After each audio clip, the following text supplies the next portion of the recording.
behind the lectern and realize that we're not going to throw rocks at him. The lectern doesn't bite. That his head isn't going to explode or anything along those lines. So I love icebreakers myself. But before we start on off, I would like to introduce Brian Papa. Is that how you say it?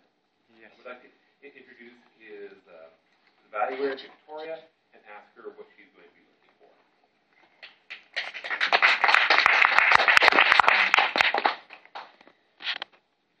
I love an icebreaker too.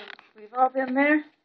And so we can all understand what a person is going through when they do their first icebreaker.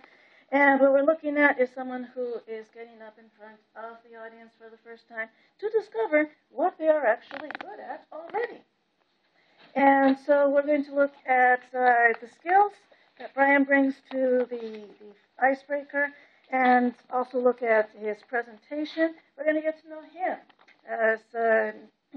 as his history, and we're going to see how he speaks, how he moves. Does his speech have a beginning, a middle, and an end? And give him all the comforting support and encouragement that we can. Thank you. So, contrary to what it says on the agenda, the title of Brian's speech is not PDA. It is Courage Makes a Difference. Courage Makes a Difference. Brian.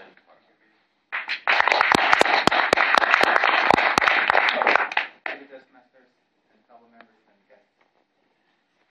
And you know, my name is Brian, but my real Mongolian name is Battushig, which sounds pretty complicated, right?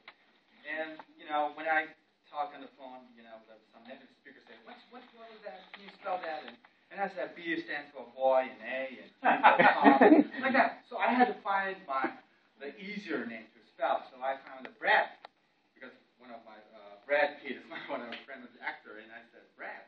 And next day I met with my first employer in San Francisco Zoo, and she said, and I said, my name is Brian. Nice to meet you. And she said, hi, nice to meet you, Brian. And I like, Brian, oh, good, you're good name, you know. And how I called Brian, huh? And that's how I called Brian. And I was born in 1984 in Mongolia, Ulaanbaatar. And in 1984, the same year, my uncle has elected, Jay Bakhmuk, elected as Mongolian president. And after 2 years later, my family moved to Russia, Moscow, because my father had to work as a trade representative for Mongolia. And we lived there in Moscow about 3 years. And then 3 years after, we need to go back to Mongolia because the alchemy has happened.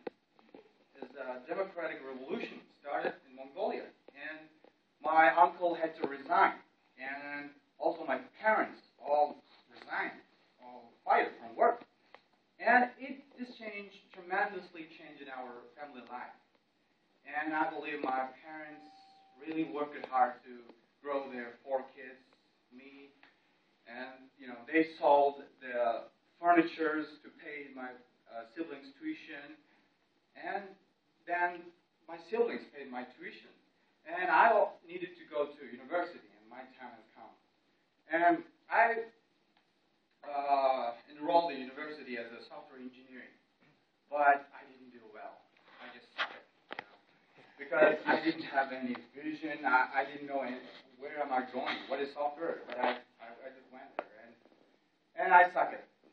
And I didn't understand the software classes, and I just totally lost my self-esteem.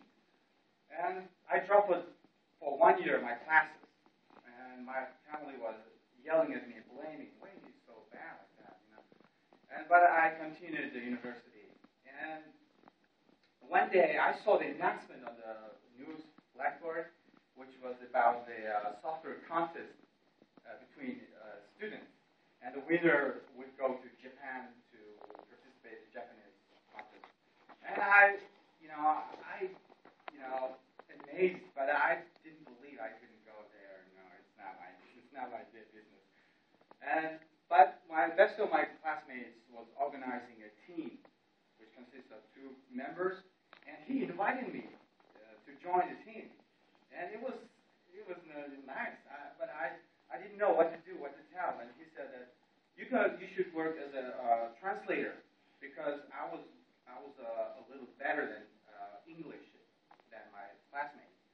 he invited me. And I said, of course, and I joined with happy faith. And we worked hard for 2 months. We were doing the e-office system, and I learned a lot from them. They were good best friends. And I, little by little, step by step, I, getting the courage, the self-esteem. And the time has come to the evaluation with the judge in front of judges, and our team leader had to make a presentation in front of many judges and students, and he was really, really nervous. We were all nervous, but he was the most nervous because he has to make a presentation, and he said, "I couldn't do that. No." And our mentor said, "Okay, all right. So who's gonna next? Okay, Battushig, you're the man. You have to do it." And I said, "Whoa, wait a minute. No, wait. I can do that. I'm not greedy. It's not fair."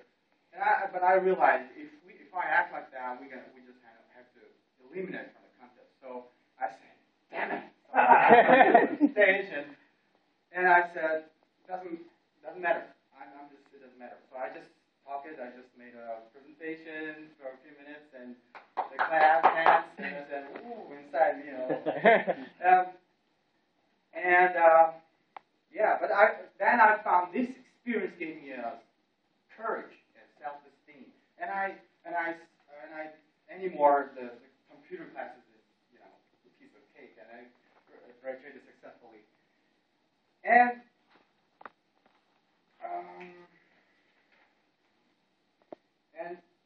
I would like to finish this speech with my most loud words.